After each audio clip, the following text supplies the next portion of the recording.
रामराम. मी डॉक्टर रामदास श्रीकृष्ण महाजन, रामराम मंडळी या श्राव्य संवाद मालिकेमध्ये आपणा सर्वांचे मनापासून स्वागत करतो. स्वस्थ तन स्वस्थ मन किंवा healthy mind in healthy body असा वाक्प्रचार रूढ आहे, परंतु त्याचे अनुसरण करणे सगळ्यांना जमतंच असं नाही. बरेच वेळा शारीरिक सौष्ठव म्हणजे बॉडी बिल्डिंग आणि शारीरिक तंदुरुस्ती यामध्ये आपण गल्लत करतो आणि फिटनेसपासून चार हात दूर पळतो. शारीरिक तंदुरुस्तीचे रहस्य आणि ते मिळवण्यासाठीचा सोपा मार्ग समजावून सांगण्याकरता आपल्यासोबत आले आहेत श्री गोविंद गुरुजी. नमस्कार. नमस्कार, नमस्कार. श्री गोविंद कामत हे कॅलिस्थेनिक्स या व्यायाम प्रकाराचे भारतातील पहिले आणि आघाडीचे गुरुजी आहेत. चला तर त्यांच्याशी गप्पा मारूया. स्वागत आहे गोविंद. खूप खूप धन्यवाद आप्पा शेठ. नमस्कार. हे कॅलिस्थेनिक्स ह्याविषयी बोलण्यापूर्वी मुळात तुला व्यायामाची आवड लहानपणापासूनच होती का नंतर काही कारणामुळे तू व्यायामाकडे ओढला गेलास? कारण प्रत्येक माणसाचं काहीतरी कारण वेगळं असू शकतं, म्हणून हा मुद्दाम मी तुला प्रश्न विचारला. होय. सो व्यायामाची सुरुवात खूप आधीपासून झाली, कारण का माझे वडील त्यांच्या जवानीमध्ये खूप जास्त वेट लिफ्टिंग जे तेव्हा फॅड होतं, तर त्या निमित्तानं ते करत होते वर्कआउट. सो त्यांना झालं डायबिटीज. मीनवाईल मी 18-19 वर्षाचा झालो होतो. तर त्यांचं आधीपासून होतं, की "अरे काहीतरी कर, काहीतरी कर. आपलं डायबिटीजचं कुटुंब आहे, तुला डायबिटीज होईल, त्याच्या आधी व्यायाम कर." हे म्हणून मग तेव्हाच मी व्यायामाला सुरुवात केली. म्हणजे जवळपास मला आठवतंय मी जेव्हा पहिला जॉब मला जेव्हा लागला, जवळपास मी 20 वर्षाचा होतो तेव्हा. सो तेव्हापासून मी जवळपास व्यायामाला सुरू केले होतं. पण तेव्हा झालं असं, की वडिलांचं मोटिव्हेशन होतं घरातनं. त्यामुळे प्राथमिक जे काही चॅलेंजेस नॉर्मली लोकांकडे येतात ते आले नाही आणि तिथून व्यायामाचा प्रवास सुरू झाला. हा, म्हणजे तुला घरातूनच पहिली प्रेरणा मिळाली करेक्ट. आणि मग ह्या कॅलिस्थेनिक्स या प्रकाराकडे कसा ओढला गेलास? सो ह्याची पण एक मजेदार गोष्ट आहे. सो जेव्हा मी वडील म्हणाले, की व्यायाम सुरू कर, तेव्हा काही कॅलिस्थेनिक्स वगैरे माहिती नव्हतं आणि एवढं आत्ता जेवढं प्रचलित आहे तेवढंही काही नव्हतं. मग मी जसे सगळे करतात, की मी एक जिम जॉइन केली. जिम जॉइन केल्यानंतर पहिल्यांदा माझं असं होतं, की चांगली जिम जॉइन करावी. तर कुठे ती माहीत नव्हती. मग एका ठिकाणी एस-पी कॉलेजच्या तिथे कोथरूडवरून सायकल चालवून मी तिकडे जिमला जायचो. जिम झाल्यानंतर मग तिथे एक 4-6 महिने केलं. व्यायाम काय असतो, कारण का पहिलीच जिम असल्यामुळे मला व्यायामाबद्दल रुची आधीपासून होती. पण अजून वेगवेगळ्या गोष्टी शिकण्याच्या इच्छेमुळे तिकडे गेलो होतो मी. तिथे ओळखीचे काही ट्रेनर्स होते. ते झाल्यानंतर मग मी कोथरूडमध्ये राहत असल्याकारणानं जवळची जिम म्हणजे सोलारिस फिटनेस क्लब ती अजूनही आहे तिकडे मयूर कॉलनीमध्ये. सो ती जॉइन केली. ती जॉइन केल्यानंतर मग तिथे अजून मोठं एक्सपोजर मला व्यायामामध्ये आहे असं मला दिसलं. सो मी बऱ्याच गोष्टी तिथे ट्राय केल्या, कारण का क्लब असल्यामुळे बऱ्याच गोष्टी तिकडे अवेलेबल आहेत. सो तो व्यायाम केला आणि मीनवाईल झालं असं, की ठीक आहे आता जिम जसं सगळ्यांना सुरुवातीला बोर होतं, कारण काही गोल नसतं. तसं मलाही बोर झालं. मीनवाईल करायचं काय? व्यायाम तर करायला पाहिजे, कारण का वडील म्हणतायत, की "बाबा रे व्यायाम कर, डायबिटीजचं होय. कुटुंब आहे." सो तेव्हा एवढ्या काही गोष्टी माहिती नव्हती. हं. त्यामुळे ती भीती होती भीती मनात. मनात होती. करेक्ट. त्यामुळे मग करावं काय? तर मीनवाईल मी काही म्हणजे जनरल आपण जसं YouTube स्क्रोल करत असतो, तसं मी ते स्क्रोल केलं. तिथे एक व्हिडिओ आला, की एक माणूस काहीतरी डबल बार, सिंगल बारवर आपला लटकतोय, काहीतरी करतोय. सो मला ते इंटरेस्टिंग वाटलं. मग मी काय करायला लागलो, ते YouTube व्हिडिओ घरी बघायचो. मग आणि टेकडीवर ARIची टेकडी जी कोथरूडमध्ये आहे, तिकडे मी तो परफॉर्म करायचो. म्हणजे जे त्यांनी सांगितलं, "बाबा हे असं करा, तसं करा." सेम तिथे रिप्लिकेट जाऊन करून. कर. सो एवढं करत असताना पण मला याला कॅलिस्थेनिक्स म्हणतात हे नव्हतं माहिती. हां. मला फक्त एवढंच माहिती होतं, की असं काहीतरी एक सिंगल बार आहे जो आपल्या तिथे अवेलेबल आहे आणि हा माणूस त्याच्यावर काहीतरी वेगळं बेसिकपासून काहीतरी करतोय. करतो.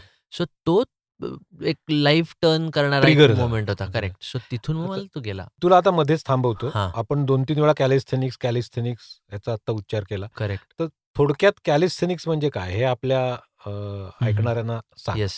सो तशी व्याख्या त्याची म्हणायची जर झालीच, तर कॅलोस आणि स्थेनॉस असे 2 वेगळे ग्रीक शब्द आहेत. कॅलोस म्हणजे ब्युटी, स्थेनॉस म्हणजे स्ट्रेंथ. सो ब्युटी आणि स्ट्रेंथ म्हणजे कॅलिस्थेनिक्स. म्हणजे ओह! तुम्ही तुमच्या ओन बॉडी वेटनी हं. ब्युटी म्हणजे एस्थेटिक वाईज ज्यांना काय ॲब्स पाहिजेत म्हणा, जे काही एस्थेटिक व्हॅल्यू ज्याला आपण देतो, ती एस्थेटिक व्हॅल्यू असलेली गोष्ट आणि स्ट्रेंथ म्हणजे ताकद, म्हणजे दैनंदिन जीवनातली कामं करण्यासाठी लागणारी ताकद. हं. फंक्शनल स्ट्रेंथ म्हणतात त्याला इंग्लिशमध्ये. हं. सो त्या दोन्ही गोष्टी तुम्ही अचीव्ह करू शकता तुमच्या ओन बॉडी वेटनी. सो हं. ह्याच्यात बरेच प्रकार आहेत, पण याला कॅलिस्थेनिक्स म्हणतात. ओके. म्हणजे जे जनरल आपण वेट लिफ्टिंग करतो, त्याच्यात आणि ह्याच्यात फरक आहे. म्हणलं तर हो, कारण का वेटलिफ्टिंग हा एक वेगळा स्पोर्ट आहे ओके. आणि कॅलिस्थेनिक्स हा एक वेगळा स्पोर्ट आहे.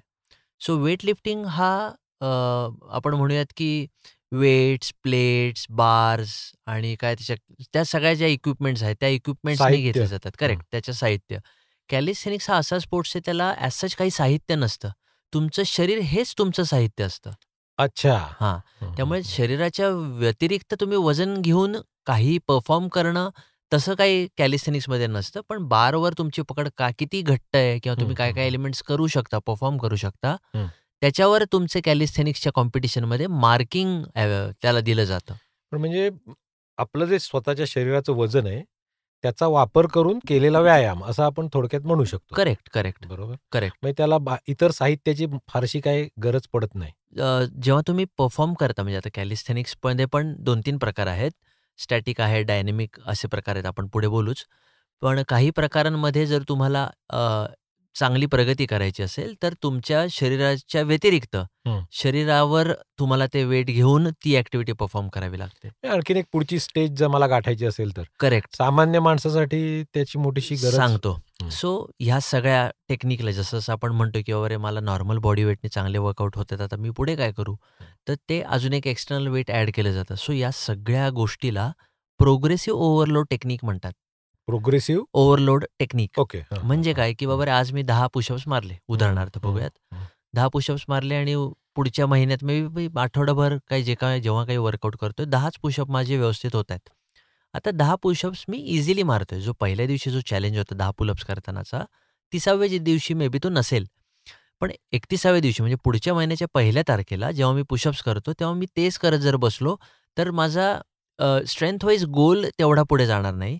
सो शरीराला रेझिस्टन्स आपल्याला द्यायचा असेल, तर आपल्याला मसल ग्रोथ करून घेता येते. सो जो रेझिस्टन्स द्यायचा जो विषय असतो, त्याला प्रोग्रेसिव्ह ओव्हरलोड टेक्निक म्हणतात. सो जेव्हा मी 10 पुशअप्स मी पुढच्या महिन्यात मारीन, तेव्हा काहीतरी एक वजन वेटेड वेस्ट म्हणून असतात किंवा पाठीवर काही लोकं प्लेट्स ठेवतात किंवा काही लोकं बाहेर जे आउटडोअर करतात, ते दगड ठेवतात पाठीवर आणि मग पुशअप मारतात. सो बॉडीला एक प्रकारचा विरोध तिथे निर्माण होतो. हं, हं, हं. असं. म्हणजे वाढीव त्याला एक हे द्यायचं आव्हान करेक्ट, असं आपण म्हणू शकतो. करेक्ट. पण हे जो कॅलिस्थेनिक्स हा जो प्रकार आहे, तो कोणत्या वयातला माणूस करू शकतो? ओके. सो हा खूप छान प्रश्न आहे. सो याचं उत्तर पण तेवढंच छान आहे. ज्याच्याकडे 2 गोष्टी आहेत, तो माणूस कॅलिस्थेनिक्स करू शकतो. कुठल्या 2 गोष्टी? हं, पहिली म्हणजे एक्सरसाइज कुठलाही केला तर डिहायड्रेट होते बॉडी, हं. है ना? तर त्याच्यासाठी त्याच्याकडे पाण्याची बॉटल पाहिजे, ही पहिली रिक्वायरमेंट. आणि दुसरी रिक्वायरमेंट आहे त्याच्याकडे व्यायाम करायची इच्छा इच्छा हवी. पाहिजे. इच्छा तिथे मार्ग. आपण शिकलोय बरोबर. सगळेच. होय. सो या 2 गोष्टी जर 10 वर्षाच्या मुलाकडे असतील, तरी हं. तो कॅलिस्थेनिक्स करू शकतो. 80 वर्षाचे आजोबा असतील, तेही कॅलिस्थेनिक्स करू शकतात. पण येस, मे बी काही एक्सरसाइजेस 10 वर्षाचा मुलगा जो करतोय त्याचे हं. आणि जे 80 वर्षाचे आजोबा जे करतायत त्यांचे. सो ह्या दोघांच्या एक्सरसाइजच्या रिपिटेशनमध्ये म्हणा किंवा परफॉर्मन्समध्ये म्हणा किंवा करायच्या प्रकारामध्ये प्रकारामध्ये करेक्ट, हे वेगळं पण असू असू शकतं. शकतं. पण पण करू म्हणजे दोन्ही मी शकतो. वयाच्या 50व्या वर्षी, हो, 60व्या वर्षी सुरू पण करू शकतो. हो, हो, असं डेफिनेटली. काही नाही. काहीही नाही. किंवा मी जाडा आहे म्हणून नाही करू शकत, नाही, नाही. बारीक आहे म्हणून असं काय बंधन? सो तसं म्हणायचं गेलं तर जयंत संत मला त्यांचा इथे उल्लेख करायला आवडेल. सो ते व्यक्ती असे आहेत, की त्यांनी ते वर्कआउटमध्ये बेसिक ॲज सच डीप असे नव्हते. पण हां, व्यायाम ते एकदम थोड्या प्रमाणात करायचे. आता रिटायर झाल्यानंतर त्यांनी टीम जेबार जॉइन केली, जिथे मी कॅलिस्थेनिक्स शिकवतो. सो तिथे त्यांनी ज्या काही कॅलिस्थेनिक्समध्ये गोष्टी असतात, ते त्या शिकलेत आणि आता ते माझ्यापेक्षा छान कॅलिस्थेनिक्स करतायत. सांगायला मला आवडेल, त्यांचा जो मुलगा आहे, त्यांचं पण लग्न झालंय. सो ते वय आपण बघू शकतो ओह! आणि ते माझ्यापेक्षाही आता या कॅलिस्थेनिक्स खूप छान करतात. हँडस्टँड पुशअप्स म्हणा, वेटेड पुलअप्स म्हणा, खूप छान करतात. सो कुठलाही एक्सक्यूज याला नाहीये. वय हे बंधन असू शकत नाही. अजिबातच वय हे बंधन नसू शकतं. फक्त तुम्हाला किती करायचंय, हं, हं, हं. त्याच्यावर हे सगळं ठरतं. आणि वजन पण काय आहे? म्हणजे हां, एखादी राहिला स्थूल प्रश्न व्यक्ती. आता करेक्ट. आता हं, राहिला प्रश्न 2 गोष्टी असतात एक्सरसाइजमध्ये, की एक नॉर्मल इंडिव्हिज्युअल आणि एक स्पेशल पॉप्युलेशन. म्हणजे काय, की बाबा रे मला काय डिसीज आहे. डिसीज हं, म्हणजे काय, की बाबा रे मी फिजिकली चॅलेंज्ड आहे. हं, हं, हां, हं. हा डिसीज नाही पण फिजिकली चॅलेंज्ड जर कोण असेल तो किंवा गरोदर स्त्रिया असतात किंवा अ, अशी काही फिजिकल लिमिटेशन्स असलेली लोकं, ज्यांना नॉर्मल काही गोष्टी करणं अलाउड नसतं. अशा लोकांनाही कॅलिस्थेनिक्स करता येतं, पण त्यांचे जे रेंज वाईज मग कॅलिस्थेनिक्सची इंटेन्सिटी वाईज ती इंटेन्सिटी कमी असते. त्याच पद्धतीने जर जाड माणूस असेल, तर मे बी तो पुलअप्स नाही करू शकणार. पण तो ऑस्ट्रेलियन पुलअप जे पुलअपचं प्रोग्रेशन आहे, ते तो इझिली करू शकतो. हां, मला आता तेच एक नंतर विचारणारच होतो मी. हं, हं. हा जो प्रोग्रेशन शब्द वापरला, हं. त्याच्यात प्रगती थोडक्यात. हं, हं, हं, तर ती कशी साधता येते आणि ती कशी मोजता येते, हं. असं त्याला काही हं, हं. आहे का? येस. पहिली गोष्ट तर आपण असं बघूयात, की ज्याला कॅलिस्थेनिक्सबद्दल काहीच माहिती नाही, हं, हं, त्यांनी काय करायला पाहिजे? सो सगळ्यात आधी त्यांनी 2 गोष्टी करायला पाहिजे. एक तर इंटरनेटचा ॲक्सेस असेल, तर त्यांनी YouTubeवर बघावं, की बाबा कॅलिस्थेनिक्सचे काय-काय व्यायाम प्रकार आहेत. हं, म्हणजे कॅलिस्थेनिक्समध्ये किती वेगळेपण आहे, हं, हे त्याला कळेल. कारण कॅलिस्थेनिक्स हा एक वर्ल्ड कप लेव्हलला खेळला जाणारा स्पोर्ट्स आहे. हं, भले तो ऑलिम्पिकमध्ये अजून नाही आहे, पण तो तेवढ्या लेव्हलचा असतो. तेवढ्या व्हेरिएशन्स त्याच्यात आहे, हे हं. त्याला माहिती होईल. दुसरी गोष्ट, इंटरनेटचा ॲक्सेस नसेल, तर त्यांनी सरळ कुठल्यातरी जवळच्या जिममध्ये जावं, एखाद्या ट्रेनरची भेट घ्यावी आणि त्याला कॅलिस्थेनिक्सबद्दल विचारावं. सो ह्या 2 गोष्टींनी त्याला कॅलिस्थेनिक्स काय आहे हे कळेल किंवा कॅलिस्थेनिक्सबद्दल कळेल. राहिला प्रश्न प्रोग्रेशनचा, ज्याला एकही पुलअप्स येत नाही किंवा एकही पुशअप्स येत नाही, तिथपासून ते एक्सप्लोसिव्ह पुशअप्स किंवा सुपरमॅन पुशअप्स किंवा muscle up, strict muscle ups, हं, हं, हे हं. सगळे जे व्हेरिएशन्स आहेत ना, ते step by step step, step by step करूच शकतो. सो आज माझ्याकडे समजा ताकद कमी असेल म्हणून मी पुशअपही करू शकत नाही, तर गुडघे टेकून मी करूच शकतो हं. किंवा अँगल बदलून मी सोपा मार्ग पुशअपचा करू शकतो. सो तसं करायला हवं. बरोबर. हळूहळू जसं प्रोग्रेस होईल तसं तुम्ही पुढच्या गोष्टी अचीव्ह करू शकता. आणि हे व्यायाम करताना काही क्रम असतो का? क्रम म्हणजे 2 प्रकारचा. एक तर म्हणजे जनरली हल्ली काय त्याला शेड्यूल म्हणतात. वीकली शेड्यूल किंवा रोज व्यायाम करण्यापूर्वी मी वॉर्मअप करेक्ट, आणि ॲक्चुअल व्यायाम आणि मग स्ट्रेचिंग असं काही करेक्ट. त्याला काही नियम आहे का? राइट. आणि त्याचं महत्त्व काय? हां. सो सगळ्यात महत्त्वाचं म्हणजे ना, आपल्या या सभोवताली ज्या काही गोष्टी घडतात, प्रत्येक गोष्टीला पायरी आहे. उदाहरणार्थ, आपण आधी जेव्हा जेवायला बसतो, तेव्हा आपण चित्रावती देतो. सो 4 भाताचे कण आपण ठेवतो आणि 1 घोट पाणी पितो. चित्राय स्वाहा, चित्रगुप्ताय स्वाहा, यमाय स्वाहा, यमधर्माय स्वाहा 4 कण ठेवून देतो. सो ही पद्धत आधीपासून जशी चालू आहे, आपण बसल्या-बसल्या डायरेक्ट बचकाच नाही गिळत. सो ही पद्धत आहे. सेम पद्धत कॅलिस्थेनिक्समध्ये किंवा कुठल्याही व्यायामामध्ये आहे. की बाबा रे, तू जिममध्ये घुसल्यावर डायरेक्ट डंबेल किंवा डायरेक्ट तू पुलअप्स किंवा पुशअप्स नाही करायला हवेत. तू आधी त्याचं प्रोग्रेशन म्हणजे काय, की वॉर्मअप, की बाबा रे, शरीराला आपण सांगतोय, जो माणूस सकाळी वर्कआउट करत असेल, तो रात्रभर 8 तासाच्या झोपेनंतर शरीर त्याचं नुकतंच जागं झालंय आणि तुम्ही त्याला सांगताय, की बाबा रे, आता काहीतरी इंटेन्स करायचं आहे. सो तो वॉर्मअप जो आहे किंवा मोबिलिटी ड्रिल हा खूप छोटा विषय पण महत्त्वाचा विषय. सो वॉर्मअप सोबतच मोबिलिटी ड्रिल करायला पाहिजे. तेव्हा तुमच्या मेंदूला कळतं, की बाबा रे, आता शरीराला काहीतरी करायचं आहे. म्हणून तो ते सगळ्या मसल्सना सांगतो, जॉइंट्सना सांगतो, की बाबा रे, तुम्ही आता प्रिपेअर राहा, काहीतरी हा करतोय. हं. सो वॉर्मअप महत्त्वाचा आहे आणि त्याच्याबरोबर मोबिलिटी ड्रिल्स ज्या बॉडी पार्टला तुम्ही ट्रेन करणार आहात, त्या बॉडी पार्टसाठी असं. हे झाल्यानंतर मग आपला मुख्य व्यायाम जो असेल तो कॅलिस्थेनिक्सचा, होय. ते व्यायाम प्रकार करायचे. करेक्ट, आणि त्याच्यानंतर स्ट्रेचिंग पण केलं जातं. त्याचं स्ट्रेचिंगचं काय महत्त्व आहे? करेक्ट.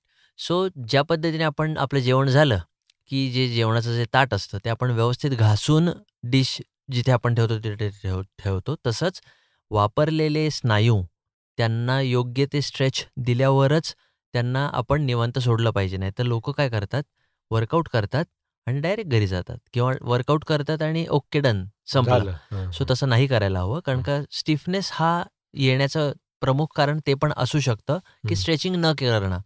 लोक म्हणतात, की जिममध्ये वर्कआउट केलं की बॉडी स्टिफ होते, बॉडी स्टिफ होते. माझं त्यांना ओपन चॅलेंज आहे, की तुम्ही कॅलिस्थेनिक्स ओपन एअर करा, हं, हं. तर तरी पण तुमची बॉडी स्टिफ मी करून देतो. म्हणजे स्ट्रेचिंग केली नाही तर बॉडी स्टिफ होणारच आहे. त्यामुळे स्ट्रेचिंग हा खूप महत्त्वाचं आहे. माझं म्हणणं असेच बऱ्याच वेळा असं पण असतं, की बाबा रे, तू 4 सेट एक्सरसाइजचे कमी कर, पण स्ट्रेचिंग पुरेपूर कर.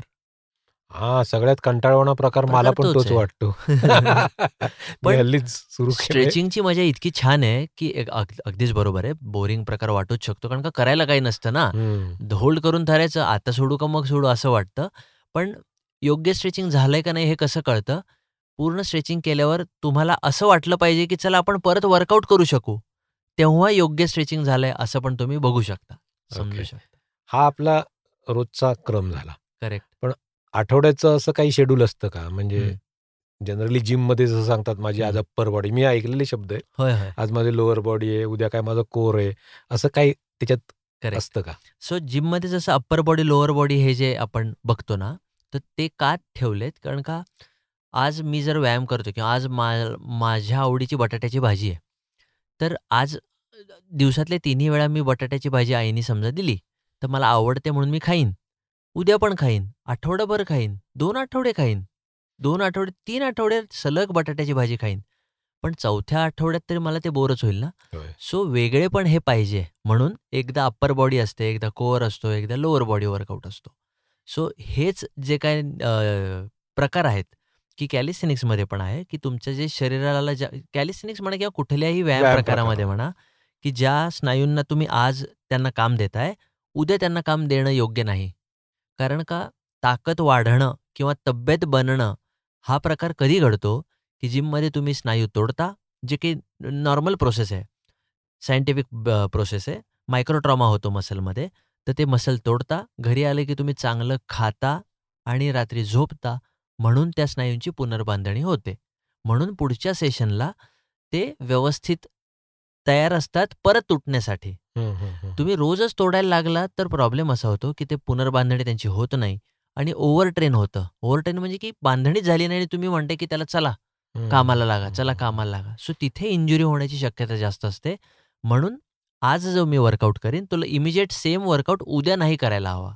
हं, हं, जर हं. मी करत असेन, म्हणजे बरेच जण लोक पुशअप्स वॉर्मअप म्हणून करतात.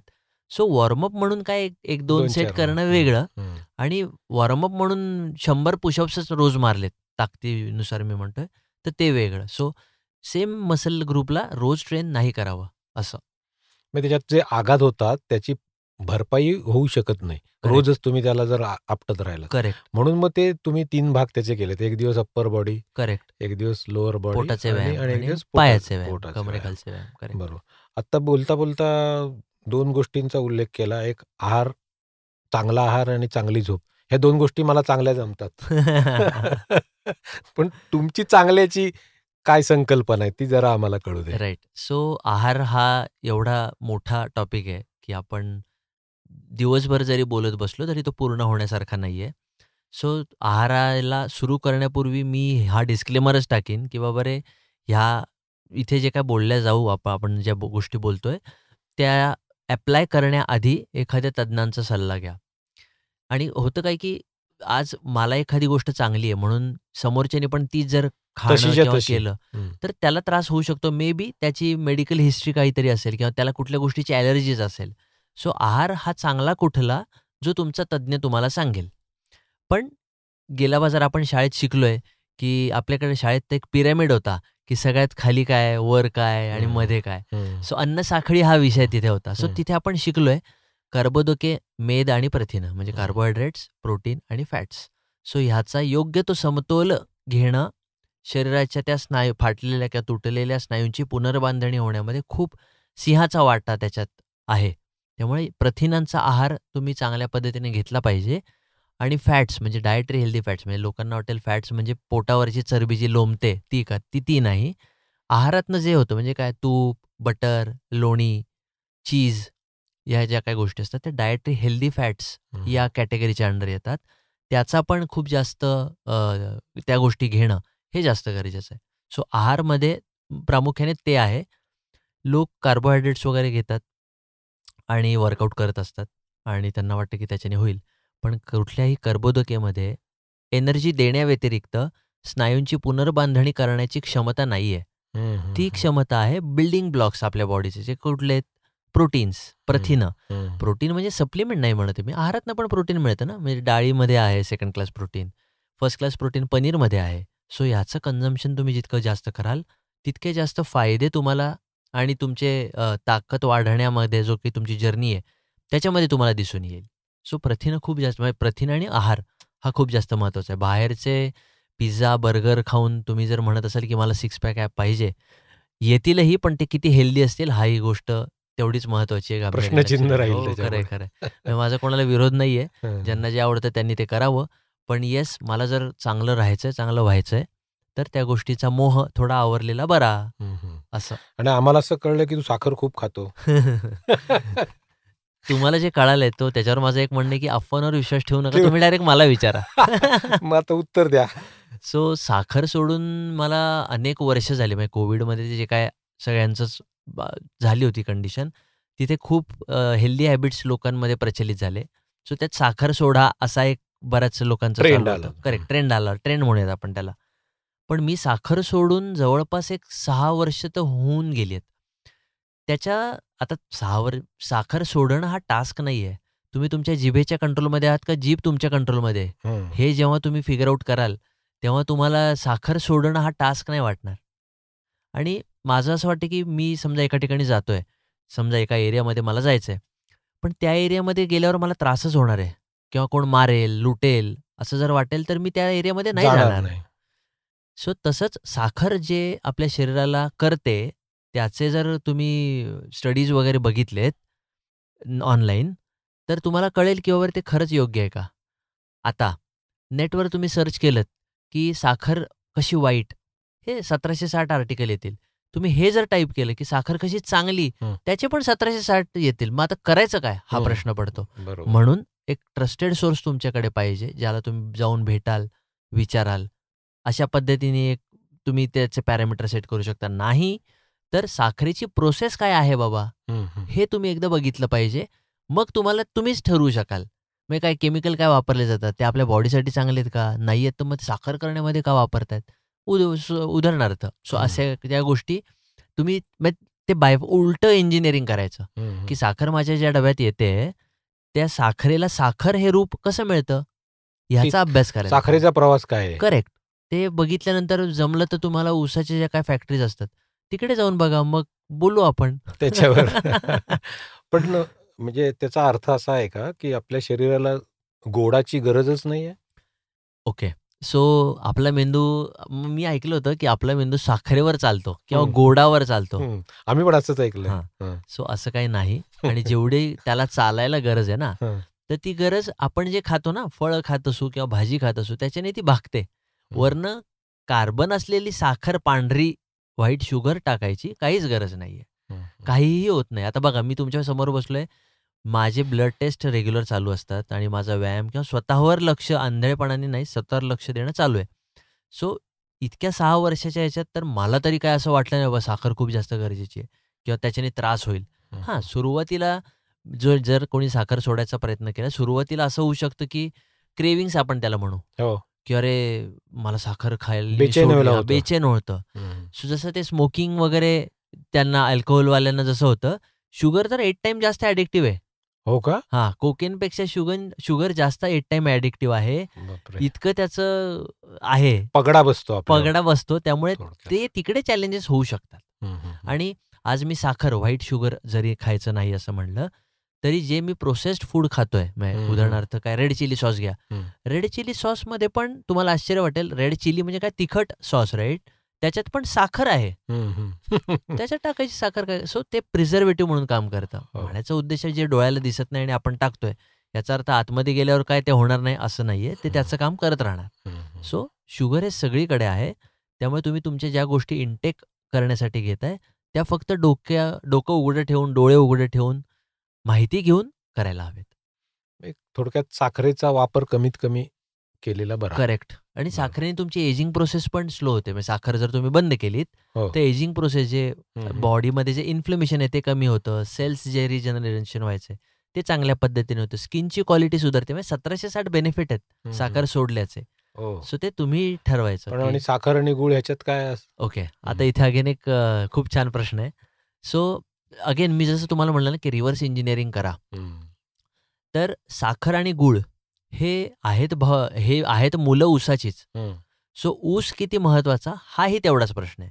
त्यामुळे ऊस जर प्यायचा असेल, ऊसाचा रस कोणी प्यावा, कोणी पिऊ नये, हेही त्यांच्या शरीराच्या बांधणी किंवा शरीर जे फेस करतंय, हं. डायबिटिक म्हणू, प्री डायबिटिक म्हणू किंवा अजून काय जे काय असेल.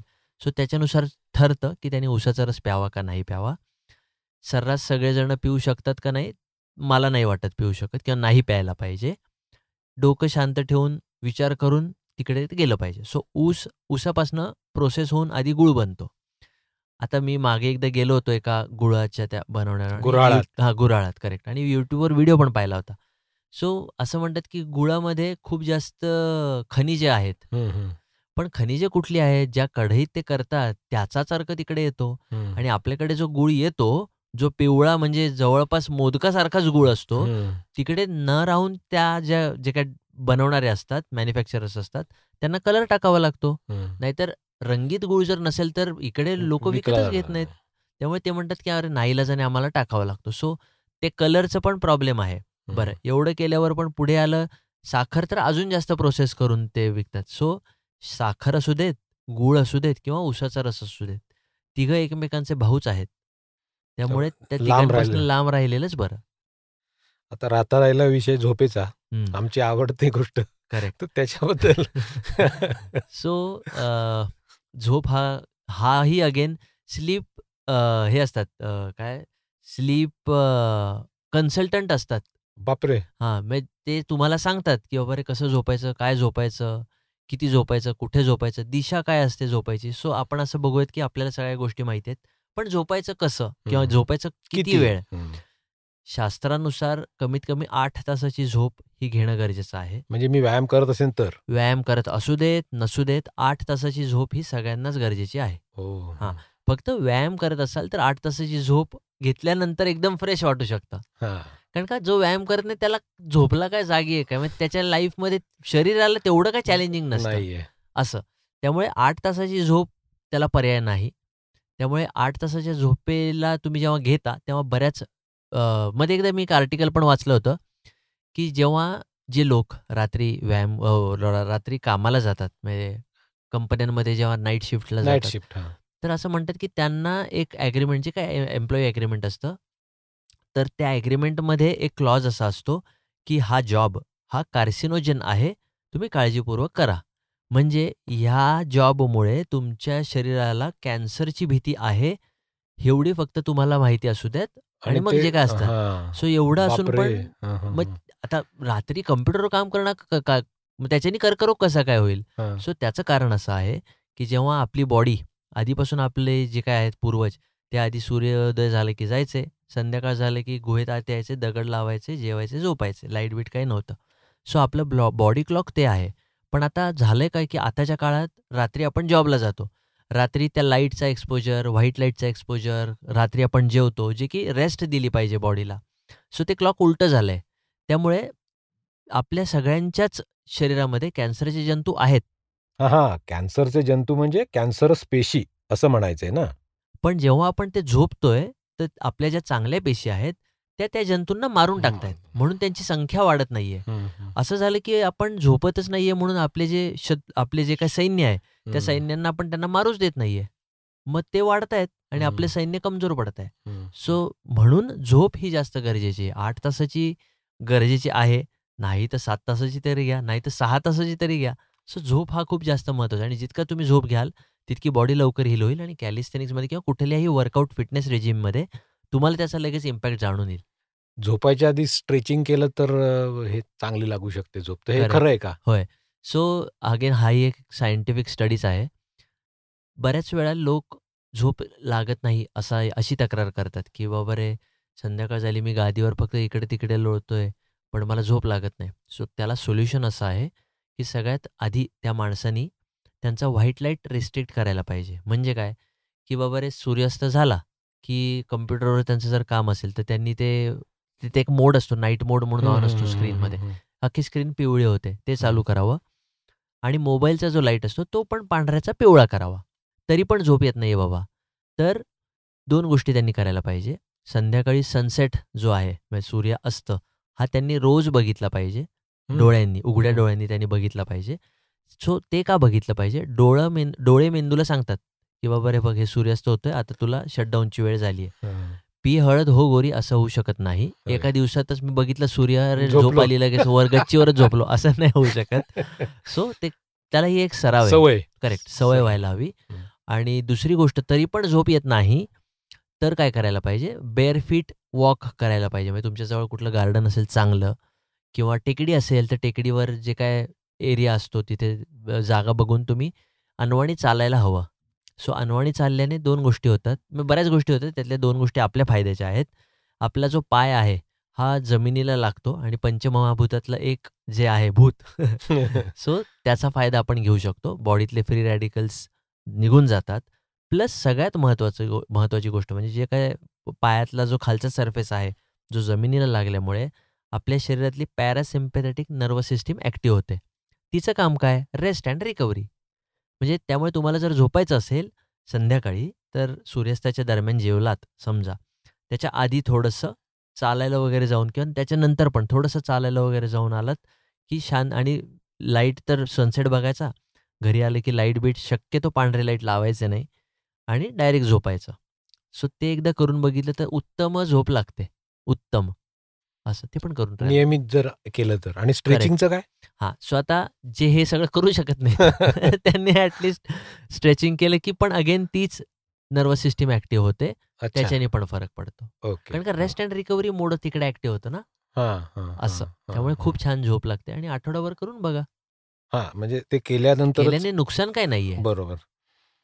पण आता हे आम्ही कॅलिस्थेनिक्स करायला लागलो. 8 दिवस झाले, 15 दिवस झाले, महिना झाला. तर आम्हाला दृश्य परिणाम दिसू लागतील का? आणि त्याला किती वेळ लागू शकतो? करेक्ट, ह्याचं काही टाईम टेबल? करेक्ट. आता मुद्द्याचा प्रश्न आहे हा. हां, तर मी आत्ताच सुरू केलंय ना. Right, right. सो कॅलिस्थेनिक्स हा जो विषय आहे ना किंवा कुठलाही व्यायाम प्रकार आहे ना, जोपर्यंत तुम्ही IFBB प्रो बॉडी बिल्डर किंवा असे स्पोर्ट्स जे असतात, की स्टेजवर जाऊन मला पोज करायचा आहे. बरोबर. त्या पोजिंगमध्ये तो मसल जितका पीक आलेला आहे, हं. त्याची जितकी ग्रोथ दिसते किंवा तो मसल जितका दिसतोय, हं. त्याच्यावर माझं मार्किंग असतं. सो तो बरोबर. एस्थेटिक व्हॅल्यू त्याला आहे किंवा तुम्ही मेन्स फिजिक ॲथलीट जर तुम्ही बघितलेत, तर त्यांचे मसल जितके दिसतात, तितका त्यांचा मार्किंग असतं. कॅलिस्थेनिक्समध्ये तुम्ही बारवर ज्या गोष्टी परफॉर्म करता ना, तर त्याच्यावर तुमचं मार्किंग असतं. सो कॅलिस्थेनिक्समध्ये एस्थेटिक हे बाय प्रॉडक्ट आहे. हो. बाय प्रॉडक्ट आहे. म्हणजे मला ॲब्स दिसले पाहिजेत, हं, हं. असं जर म्हणून मी कॅलिस्थेनिक्स करतो. तर तुम्ही Googleला जर सर्च केलं ना, नुसतं कॅलिस्थेनिक्स असं जर केलं सर्च, कुठलाही माणूस शर्टवाला येणार नाही. हं. सगळे बेअर बॉडी येतील आणि कुठलाही ओबीस माणूस दिसणार नाही. दिसणार सगळे नाही. श्रेडेडच दिसेल. होय. सो हे बाय प्रॉडक्ट आहे. म्हणजे मला हां. नाही बाबा, मला नाही पाहिजेत ॲब्स हां. आणि मी कॅलिस्थेनिक्स करतोय, तरी पण ॲब्स येणार. हो. असं. सो त्याच्या एस्थेटिक व्हॅल्यूसाठी कॅलिस्थेनिक्स करणारे करतात. पण ते बाय प्रॉडक्ट आहे. त्यामुळे तुमचा गोल काय पाहिजे, की बाबा रे मला काय कॉम्पिटिशनमध्ये तशी काही खेळायची नाही. सो नाहीच. माझा गोल काय असायला हवा, की बाबा रे दैनंदिन जीवनामध्ये ज्याही गोष्टी आपण करतोय, काय गाडी पेट्रोल संपलं, गाडी ढकलतोय, काय उचलून पहिल्या मजल्यावरनं दुसऱ्या मजल्यावर आणतोय. घरातनं एका खोलीतनं दुसऱ्या खोलीत काहीतरी सिलेंडर जड नेतोय. सिलेंडर नेतोय. आईने सांगितलं वरनं डबा काढून दे पिठाचा. सो या छोट्या-छोट्या गोष्टी सोयीनी सुलभतेने व्हावा. हा करतोय. साधा, स्वच्छ, सरळ अप्रोच तुम्ही व्यायामामध्ये ठेवलात, तर बाय प्रॉडक्ट ॲब्स-बिब्स किरकोळ आहे. खूप किरकोळ आहे. आमच्या दृष्टीने तेच टार्गेट आहे. खूप किरकोळ आहे. तुम्ही काय टार्गेट ठेवायला पाहिजे, की बाबा रे मला या महिन्याच्या अखेरीस नाही, पण मला 10 पुलअप्स कसे जातील, हं, 20 पुशअप्स कसे जातील, हं, हं, असे बेसिक गोल तुम्ही ठेवले ना, हं. ते बाय प्रॉडक्ट आहे दिसणं वगैरे. हं, हं, हं. ते सिंपल आहे. आहार बदललात तुम्हाला सांगू का, जर तुम्हाला ॲब्स हवे असतील, ठीक आहे, ॲब्स हा मसल सगळ्यांकडे रेक्टस ॲब्डोमिनस म्हणतात त्याला. हं. तो मसल सगळ्यांकडे आहे. फक्त त्याच्यावर ॲडिपोज टिश्यूमध्ये फॅट जे स्टोअर आहे, ते लपलं आहे त्याच्यावर, हं, हं, म्हणून ॲब्स दिसत नाहीत. हं, हां. सो आता एकही पुशअप जर कोणी केली नाही, हं. त्यालाही ॲब्स दिसू शकतात. ते कसं काय? एकही पुशअप्स. हो. आहार बदलला की झालं. हो. हं, हं. कर्बोदके जे आपण खातोय, त्याचं कन्झम्पशन कंट्रोलमध्ये ठेवायचं. म्हणजे बटाटा वगैरे. बटाटा म्हणा, पोळी आहे त्याच्यात. हं. सो ह्या सगळ्या गोष्टी कंट्रोलमध्ये ठेवायच्या. याचा अर्थ उपासमार करायची असं नाही. त्याची जागा दुसऱ्या आहाराला दिली पाहिजे, जिथे प्रथिन आणि मेद आहेत, जे आपण हं. मगाशी बोललो. हं. त्यांना दिली की आरामात तुमचं फॅट पर्सेंटेज जे आहे ते ड्रॉप होईल आणि तुमचा मसल दिसायला लागेल. पण हं. दिसणाऱ्या त्या मसलमध्ये ताकद ताकद किती असेल की असेल, नाही हे ते मी नाही सांगू शकत. ते असं. महत्वाचं आहे. करेक्ट. म्हणजे म्हणून मगाशी आपण जे बघितलं की ब्युटी प्लस स्ट्रेंथ. स्ट्रेंथ. फक्त ब्युटी नाही नाही, किंवा फक्त नाही. स्ट्रेंथ नाही. हं, हं, असं.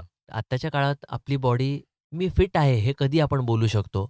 सगळ्यात महत्त्वाची गोष्ट म्हणजे मी रोजच्या सगळ्या ज्या काही गोष्टी आहेत प्रातःविधीसकट म्हणजे इंडियन टॉयलेटमध्ये बसण्यापासून संध्याकाळी जे आपण जेवल्यानंतर ज्या काही जमीन फरशी वगैरे पुसून घेणं, या सगळ्या गोष्टी जर मी करतोय, तर मी फिट आहे. बरोबर. मी जर माझी गाडी ढकलून पंपापर्यंत नेऊ शकतो, तर मी फिट आहे. कोणी काय बोललं तरी मी जास्त ॲग्रेसिव्हली बिहेव करत नाही आहे, सो माझी मेंटल हेल्थ जागेवर आहे, तर मी फिट आहे. मी माझे अंगठे धरू शकतोय, म्हणजे तशी बेसिक फ्लेक्सिबिलिटी आपण बघतोय, तर मी फिट आहे. सो हे हे सगळे पॅरामीटर्स बघून आपण ठरवू शकतो की फिट आहे. नाहीतर बाहेरनं आता आपण कितीतरी वेळा बघतो की जे काय बॉडी बिल्डर्स असतात त्यांना अटॅक येतो. बऱ्याच जणांना जिममध्ये अटॅक येतो. सो दिसायला तुम्ही किती जरी बाहेरनं भारी असलात ना, हे कंपल्सरी नाही की तुम्ही आतनं पण तेवढेच फिट असाल. असं. इंटरनल स्ट्रेंथ महत्वाची आहे. करेक्ट. आतल्या सगळ्या अवयवांना धरून, स्नायूंना धरून तुम्ही काय करता हे खूप जास्त महत्वाचं आहे. आता एक रॅपिड फायर आपण बरं. घेऊया. एक 4-5च होय, होय. हे काही विषय नाही. कॅलिस्थेनिक्स की gym? Calisthenics. Calisthenics with music का without music? Correct. Calisthenics without music. नंतर बोलू आपण. हां. इंडोर की आउटडोर? आउटडोर. अंडी की पनीर? हा बुचकळ्यात टाकणारा प्रश्न आहे. दोन्ही म्हणू दोन्ही शकतो. होते. ओके, ठीक, चालेल. फ्लेक्झिबिलिटी की स्ट्रेंथ? अगेन दोन्ही. दोन्ही म्हणजे यांना ऑप्शन नाही नसूच शकतो. दोन्ही हवे. दोन्ही अपरिहार्य आहेत. करेक्ट. आणि असा एक जो व्यायाम की तुला करायला खूप आवडतो आणि तू रोज करतोस? करायला आवडतो तर ड्रॅगन फ्लॅग नावाचा एक एलिमेंट आहे. सो जो मला खूप जास्त आवडतो. आणि बॅक लिव्हर एक एलिमेंट. हे 2 एलिमेंट कॅलिस्थेनिक्समध्ये खूप आवडतात. पण मी ते रोज नाही करत. पण येस, करायला ते मला नक्कीच आवडतं. पण रोज व्यायाम एक कुठला करतो? रोज व्यायाम स्ट्रेचिंग. म्हणजे माझ्या मते जसं मी मगाशी सांगितलं ना, हो. की एक व्यायाम रोज करून उपयोग नाही. सो त्यामुळे असा कुठला स्पेसिफिक व्यायाम नाहीये जो मी रोज करतो. पण मला असं जर विचारलं, की बाबा रे तुला अप्पर बॉडी करायला आवडते, कोअरचा वर्कआउट करायला आवडतो का लोअर बॉडी करायला आवडते? तर डेफिनेटली मला अप्पर बॉडी करायला आवडते. असं. बरं, आता ह्याच प्रश्नांमध्ये विथ म्युझिक आणि विदाउट म्युझिकवर तर त्याच्याबद्दल काहीतरी सांगतो. सो जेव्हा आपण वर्कआउट करतो ना, तर आपण आपल्या शरीराला एक गाईड करत असतो. कसा आहे विषय? आपण जर एक प्रोसेस बघूयात, ठीक आहे. त्या प्रोसेसमध्ये काय असतं, की एक कॉन्ट्रॅक्टर असतो. मला एक घर बांधायचं आहे. सिंपल उदाहरण आपण बघूयात. मला एक घर बांधायचं आहे.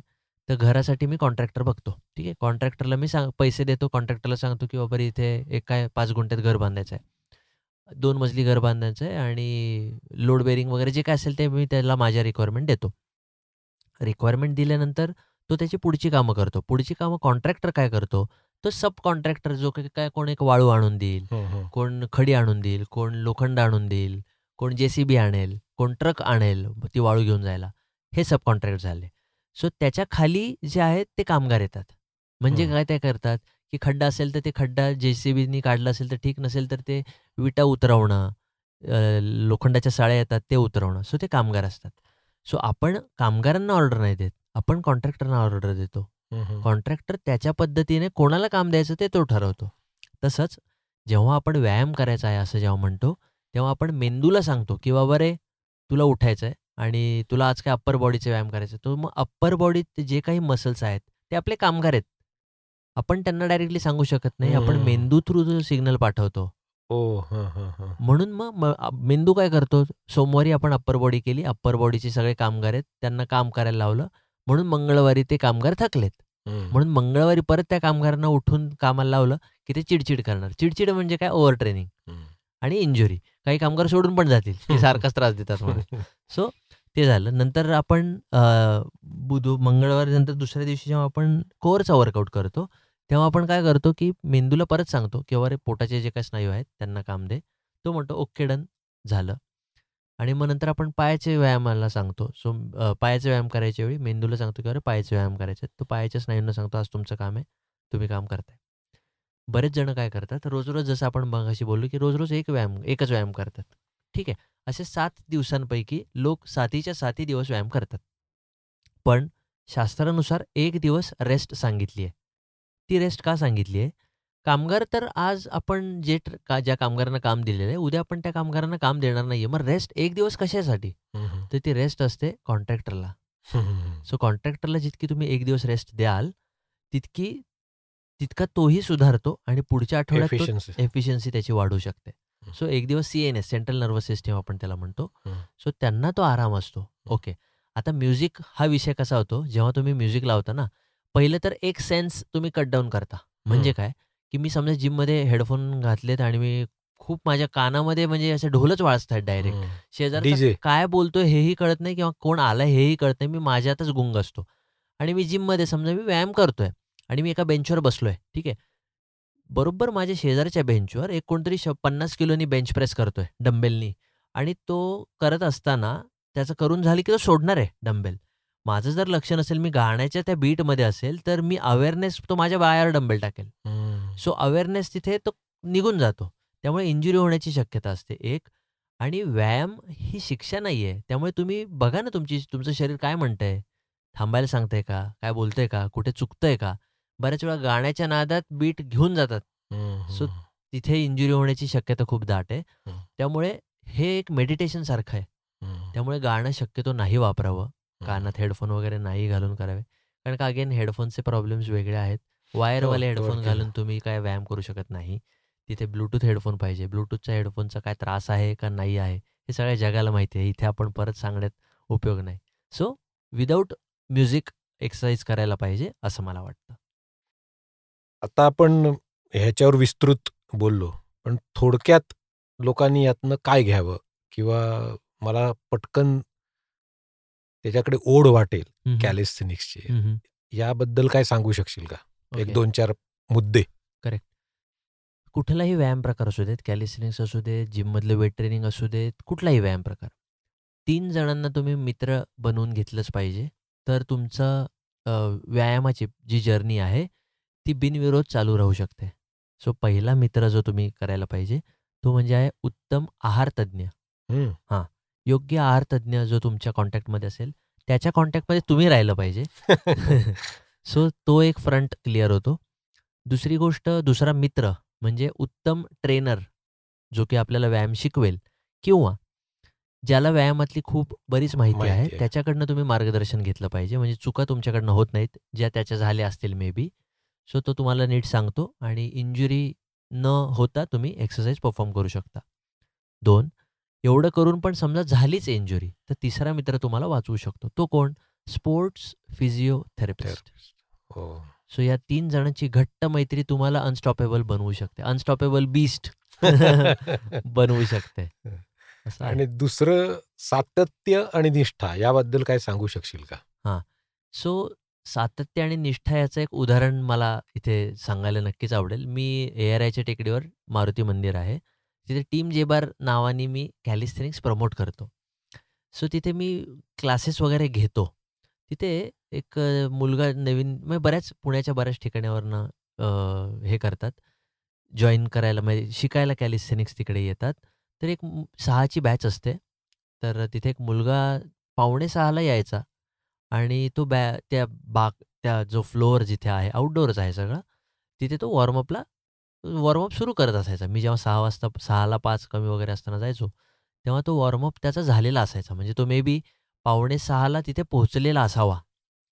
सो म्हटलं ठीक आहे, आता काय चांगली गोष्ट आहे की लवकर येतोय वगैरे. असंच मी 1 आठवडा झाला, 2 आठवडे झाले, 1 महिना झाला. तरी पण हा रोज म्हणजे जेव्हा बॅच असते तेव्हा 5:45ला हजर. तो मे बी 5:45लाच हजर असतो. तर न राहून मी त्याला विचारलं, की "बाबा रे, तू येतोस चांगली गोष्ट आहे. तू कुठे राहतोस? इथे आयडियल कॉलनीला वगैरे राहतो का?" तर बाईकवर वगैरे येतो. मला वाटलं, की असेल आयडियल कॉलनी किंवा डेपो फार जवळ तर असेल फार कुठेतरी जवळ 2 असेल. किलोमीटर. तर तो 25 किलोमीटर लांब आळंदीवरनं यायचा. बापरे! आणि तो मला आठवतंय नंतर तो शिपवर गेला. त्यामुळे त्यांनी ते डिस्कंटिन्यू केलं. पण मला आठवतंय तो 4 एक महिना तरी येत होता. पण कधी-कधी मला डेपोच्या इथे डेपोच्या एरियातनं फोन येतो, की तुमचं कॅलिस्टेनिक्स कुठे आहे? मी म्हणतो ARIच्या टेकडीवर. ते म्हणतात, "नको, नको खूप लांब आहे." बापरे! ह्यानी 25 किलोमीटर म्हणजे कमाल खरंच झाली. सो कमाल. आणि तो सातत्याने येत होता. हं, आणि हं. ते डेडिकेशन म्हणजे मला असं वाटतं ना, की आपण जिथे वावरतो ना, तिथे शिकण्यासारखं आपण जर बघितलं तर त्यांच्याकडनं तुम्ही शिकू खूप शकता. असतं. सो डेडिकेशन मगाशी जयंत संत यांचा उल्लेख केला त्यांच्याकडनं घेऊ शकता. हं. कणाद देशमुख म्हणून आहेत, ते पण उत्तम ॲथलीट आहेत किंवा ते मार्शल आर्टिस्ट आहेत. ते स्लीप कोच आहेत, ओह! कणाद देशमुख. सो त्यांच्याकडनं पण म्हणायचा उद्देश असा, की तुम्ही कोणाकडनं काय शिकाल हे इ तुम्ही नाही ठरवू शकत. तुम्ही फक्त तुमचा हात कान आणि डोळे उघडे ठेवा. करेक्ट आणि ग्रास्प करायच्या ह्याच्यात तुम्ही तयार राहिलं पाहिजे. मला सगळं कळतं. हं. ही वृत्ती कुठेतरी तुम्हाला मागे घात ठेवणार, करू शकते. घात करू शकते. जे लोक नियमित व्यायाम करतात त्यांना प्रोत्साहन, आणि ज्यांनी मनात ठरवलं आहे पण कृतीत येत नाही अशांना प्रेरणा या गप्पांमधून नक्की मिळेल अशी मला खात्री आहे. रामराम मंडळीच्या कट्ट्यावर येऊन शारीरिक तंदुरुस्तीचे महत्त्व आणि त्याची साधनं याची आम्हाला खूप विस्तृत माहिती दिलीस आज. त्याबद्दल रामराम मंडळीतर्फे मनःपूर्वक धन्यवाद. भेटू परत. येस, खूप खूप धन्यवाद. मलाही या प्लॅटफॉर्मचा भाग झालेला आवडलाय. धन्यवाद. त्यामुळे खूप खूप धन्यवाद. राम राम. धन्यवाद.